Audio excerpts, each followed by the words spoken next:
Hello, I'm back. So, my name is Jodie, and this, as you know, because you're here, this is the Hidden Sun podcast. Welcome. I got a taste for speaking into the void through this piece of kit that I have, because, well, it feels good to speak freely. It feeds my soul, and yeah, I've got more to say, so here we are. This is in linear time. This is about an hour or so after the one I just recorded on beauty, and all of the kit was still there. And I felt compelled to come back. And the last one was a bit more formed. But yeah, in the very non-linear way of creating, and in the spiral nature of things, and in response to what I said at the start of the last one about kind of following things through, I wanted to do a small transmission, which is just to speak to the nature of the creative process and the kind of ground level of this space that I'm cultivating. And you could call this an introduction to the podcast, even though I've released 3 episodes already, because that's just how we do things around here. Yeah, I'm happy for it to be considered an introduction at this point. So yeah, I had this feeling to go back to a small body of writing, like really small, that I shared a few weeks back, which was from Instagram, which was about the creative process, and it was also an invitation, like an open invitation to be part of the creative process of however this unfolds. And I wanted to share it with you and speak to it, and let you know why it's meaningful to me. I wrote, I created the Hidden Sun podcast in recognition of our creative nature. For all of us, we are in a continual creative process, the process of creating our lives. Sometimes we may feel at the mercy of life, but life is always wanting to move through us, through our aliveness. And when we see this clearly, we move in reciprocity with life and the creative process of our life's unfolding. We let it move through us, and in turn we are deeply moved by it. We are shaped by it again and again. The creative process loves us. We are not separate from any of it, though it may feel that way. Just as we're not separate from nature, we are all nature, and all of nature is here for us. Not for us to have, but to show us the way of things, the unending creativity, continuing and continuing. So this is where I begin, really, in terms of honing in on the purpose of this space, really, in recognition of the creative process. I say this from this place, because over the years of being in the creative process of making objects and sharing artwork, I've realised that when I see and recognise, and more than that, to feel in my being the unfolding of my life as a similar crafting of something, as creation over time, with devotion and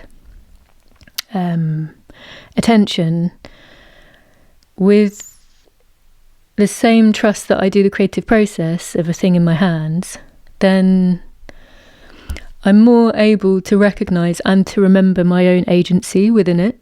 I know to trust the unfolding, because when I'm going through the layers of creating something or bringing something into the world, it's quite reasonable and understandable for me that I will have times where it feels like nothing is moving, or that it feels like all of the work that I've put in is not going the way that my mind would like it to, or that it feels like it's falling apart.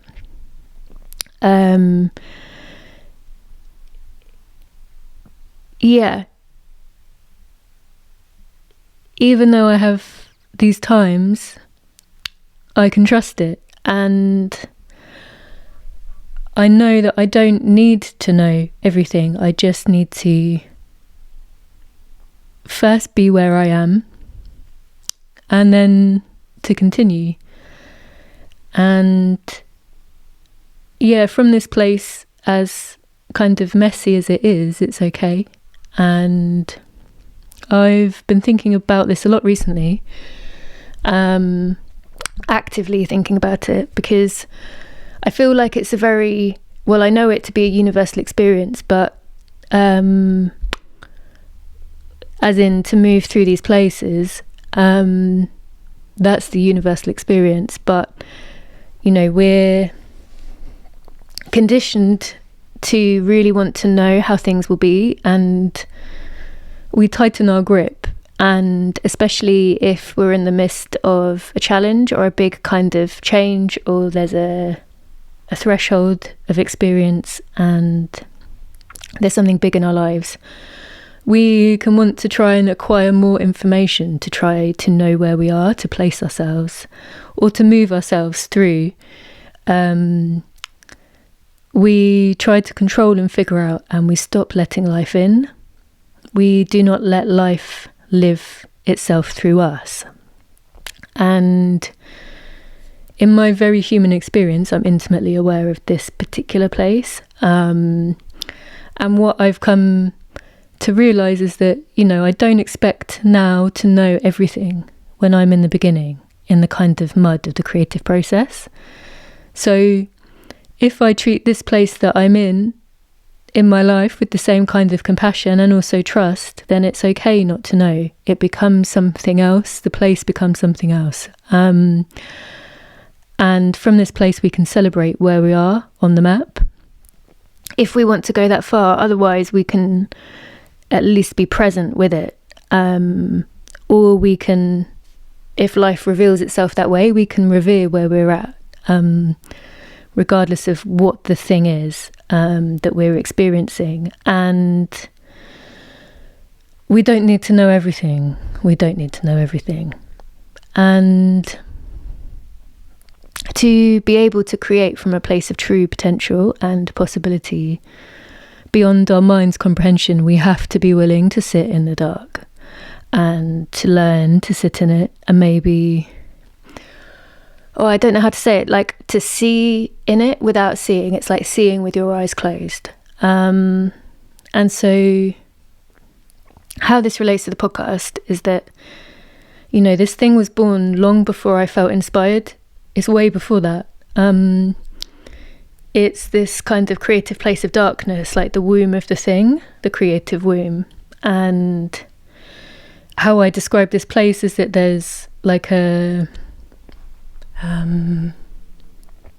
glimmer of something, but we're not yet in kind of full inspiration. I feel like that comes later. But in this place, there's a kind of incubation period whereby we have this spark of something that feels very alive for us. And maybe even before that, there's a sense of nothing. There's something before which there can be like a sense of there's an emptiness, which if we try to push beyond that to get something, or even just to know where we are, then we can feel like we're pushing against the tide. And what I know is that when we do not push, which is our natural inclination, when we don't do that, there's a sacred ground for creation from that place of darkness, because within the emptiness there's also a readiness for the possibility of something, although we don't know what the thing is. Like, we cannot see what the thing is. And this is very much where I started with the space, and the kind of glimmer of the thing really for me was that in the empty space I had a sense of a desire that I couldn't pin down to what it actually was in the sense of an outcome, but I knew that I wanted to hold a space to share honestly that which is of my heart, and the kind of undercurrent and the flow of my kind of creative practice. And those things are, there's so many things, but off the top of my head, I guess there's there's this real deep reverence and also a desire to celebrate the beauty of life and the ever-evolving creative nature of not just, you know, that which we kind of witness in nature and the people around us, but also in our own inner creation and how it is brought through into the world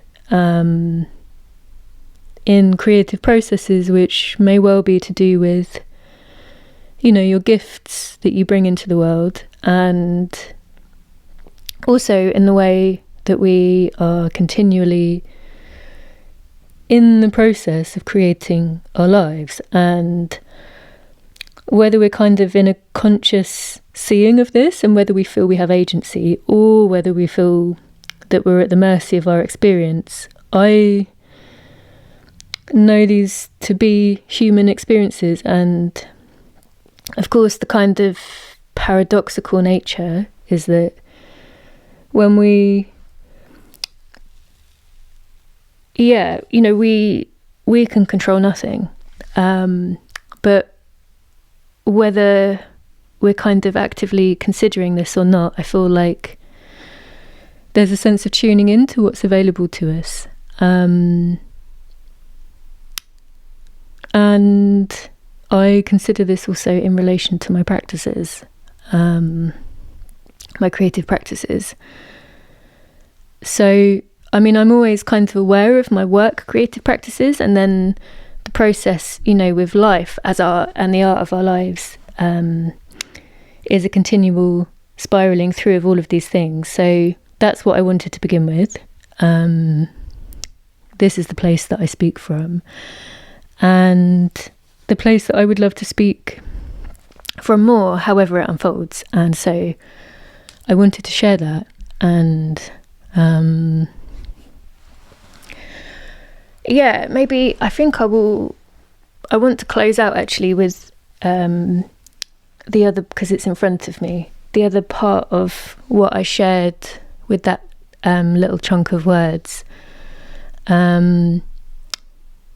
Which is, they're not my words, these are the words of David Whyte, but he says in his beautiful way, he says, "We banish the misaligned when we align with what we are called to.